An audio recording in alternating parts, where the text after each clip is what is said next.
The Taliban takeover of Afghanistan was a big issue on the campaign trail today. Canada has no plans to recognize the Taliban as the government of Afghanistan. We will fight for getting our interpreters back, and we will work with our allies to make sure that we can give humanitarian aid in a way that's safe and helps people, not the Taliban.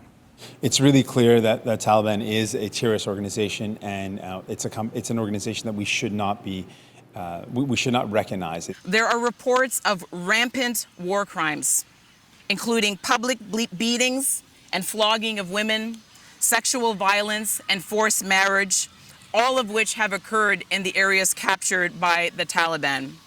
Justin Trudeau's remarks come a day after Foreign Affairs Minister Marc Garneau said it was, quote, too early to say if the Canadian government would recognize a Taliban government.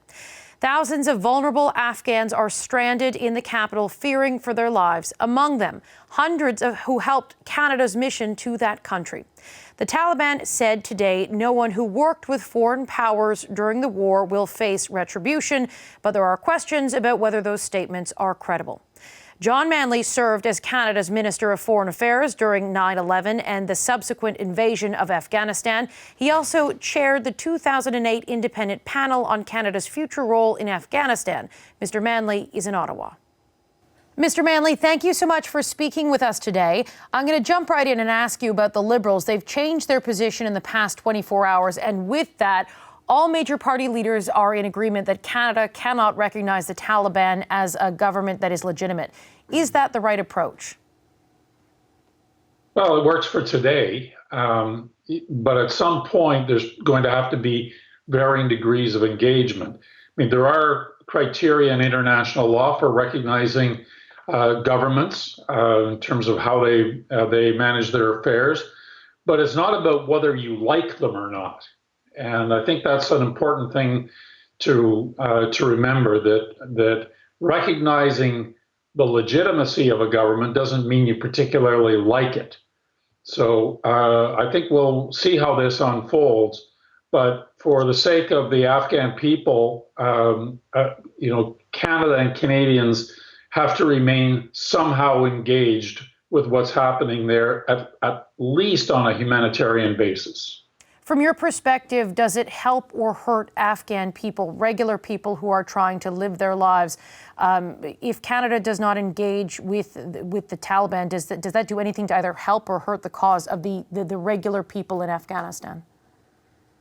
Well, probably it's somewhat neutral, but I know for a fact that Canada was one of the few Western countries that continued to supply humanitarian aid to the Afghan people during the last Taliban era. They used primarily NGOs to deliver that, but especially, and there were many of these, women-led families received food support from Canada that kept their families alive. They couldn't work, they couldn't get support otherwise, and Canada was one of the few players on the ground there. I think that's something that we should do. We'll get to aid and support in just a moment in this conversation because that is something that so many Canadians are so concerned about. The Taliban takeover was precipitated by the withdrawal of American troops. U.S. President Joe Biden is standing by his decision. No regrets there. Was his choice in how this unfolded, was that the right choice? I don't believe it was.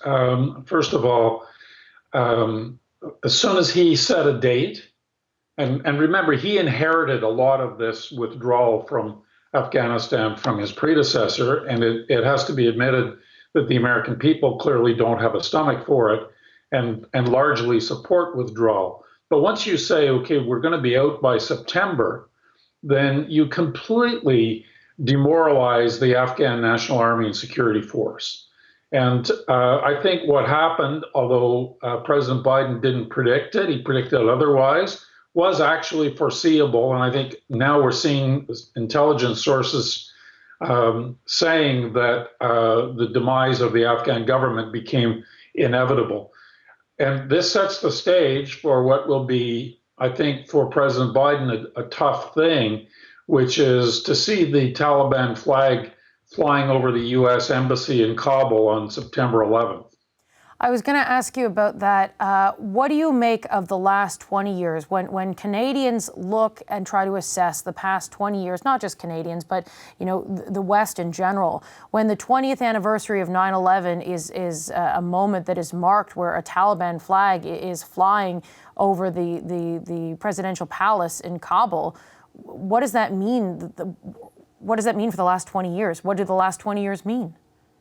Well, it's hard to unwind all of that history, of course. I mean, I'm personally of the view that if a different decision had been made by President Bush about the invasion of Iraq, and if the priority for international forces in Afghanistan in 2002 and 2003 and 2004 had been not to establish some kind of fledgling democracy, but to look after the needs of the Afghan people for food and health care and education, especially for girls and women, I'm not sure the outcome would have been the same. But things began to go a little bit unraveled after the invasion of Iraq. Prior to that, there had been no suicide bombers in Afghanistan. And the example was soon set that the U.S. appeared to be pursuing an agenda that left an opening for the Taliban and their supporters to work through. Do you think the credibility of the American government on the world stage takes a hit or is tarnished by what's happening right now in Afghanistan? Oh, I think absolutely it is. I look at it this way. Before this withdrawal, there were only about 2,500 U.S. forces in Afghanistan. My understanding is there have been few, if any, casualties over the past year. The Korean War was in the 1950s, and there are, there's more than 25,000 U.S. troops still on the ground in Korea. And I think that, everybody has to now stand back and say, in America today, is there the ability for a consensus to form that would represent a determined will to engage in a difficult struggle like Afghanistan became and like Korea was prior to the peace settlement in the 1950s?